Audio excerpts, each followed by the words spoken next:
आपके साइट पे जो सिलेंडर टेस्ट हम करते हैं, क्या आप बता सकते हो कि क्या आप उसे आईएस कोड के हिसाब से ही टेस्ट कर रहे हो? देखो, जब भी हम कोर एक्सट्रैक्ट करते हैं स्ट्रक्चर से, फिर वो थर्ड पार्टी लैब जाता है। तो वो जितने भी फॉर्मूलेस वगैरह, कंडीशंस वगैरह अप्लाई करते हैं, करेक्शन फैक्टर्स अप्लाई करते हैं, वो सब कुछ आईएस कोड के अकॉर्डिंग ही होता है।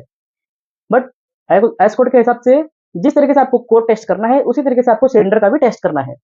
मैं बात कर रहा हूँ आईएस 516 पार्ट 4 2018 का।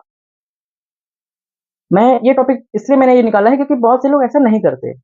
कल को कोई आपको पूछेगा कि आप सिलेंडर को क्या आईएस कोड के हिसाब से ही टेस्ट करते हो साइट पे, तो क्या आप हाँ कहेंगे? देखो, आईएस कोड में ये लिखा है कि अगर सिलेंडर का डाया 100 mm से कम है, तो उसमें तो कंडीशन दिया है कि 75 mm, 100 mm से कम मतलब 75 mm का डाया होगा स्टैंडर्ड। तो 75 mm प्लस माइनस 5 mm उसमें दिया है, तो फिर आपको एक करेक्शन फैक्टर यूज करना होगा 1.03। बट अगर उससे भी कम है, या यानी कि 70 mm से भी कम है डाया, तो 1.06। मतलब कि आपको जो भी सिलेंडर का स्ट्रेंथ आएगा, मान लो कि M60 का मैंने सिलेंडर टेस्ट किया तो 63 पॉइंट समथिंग आया सिलेंडर वैल्यू, तो उस वैल्यू को सबसे पहले मैं 1.03 या 1.06 से मल्टीप्लाई कर दूंगा, जैसा कि मेरा उसका डाया होगा। बट जो हम सिलेंडर साइड पे कास्ट करते हैं वो मोस्टली 150 mm का ही रहता है उसका डाया, तो इसको तो थोड़ा हम साइड रखते हैं, तो यहाँ पे वो एप्लीकेबल इतना नहीं होगा। तो अगर हमारे सिलेंडर का डाया 150 mm है, हम उसे ग्राइंड भी तो करते हैं। ग्राइंड करने के बाद उसका जो हाइट है वो एग्जैक्टली 300 mm तो होगा नहीं, 1 mm, 2 mm, 3 mm या 4 mm, वो 5 mm वो कम हो सकता है, ठीक है। तो जब ग्राइंडिंग करने के बाद उसका हाइट अगर कम हो जाएगा, तो जो एस्पेक्ट रेशियो है 2, वो 2 नहीं रह जाएगा।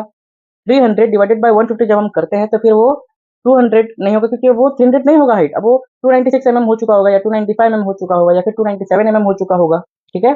तो एस्पेक्ट रेशियो जो है आपका अब 2 नहीं आके 1.96 या 1.97 ऐसा कुछ हो जाएगा, ठीक है।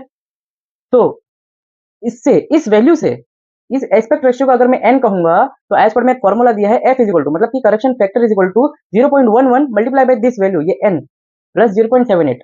तो इतना कुछ करने से एक और वैल्यू आएगा, तो वो जो वैल्यू आएगा वो होगा करेक्शन फैक्टर। फिर जो हमारा सिलेंडर स्ट्रेंथ था, उस स्ट्रेंथ को आपको अभी इस वैल्यू से फिर से मल्टीप्लाई करना है, ठीक है। तो अभी मल्टीप्लाई करने के बाद जो वैल्यू आएगा, फिर आपको क्यूब के इक्विवेलेंट एक वैल्यू लाना ही है, तो आपको 5.4 यानी कि 1.25 से फिर से मल्टीप्लाई करना पड़ेगा, तब जाके वो क्यूब के इक्विवेलेंट वो वैल्यू हो जाएगा। तो ये है पूरा कंप्लीट प्रोसीजर, क्या आप साइट पे फॉलो करते हो?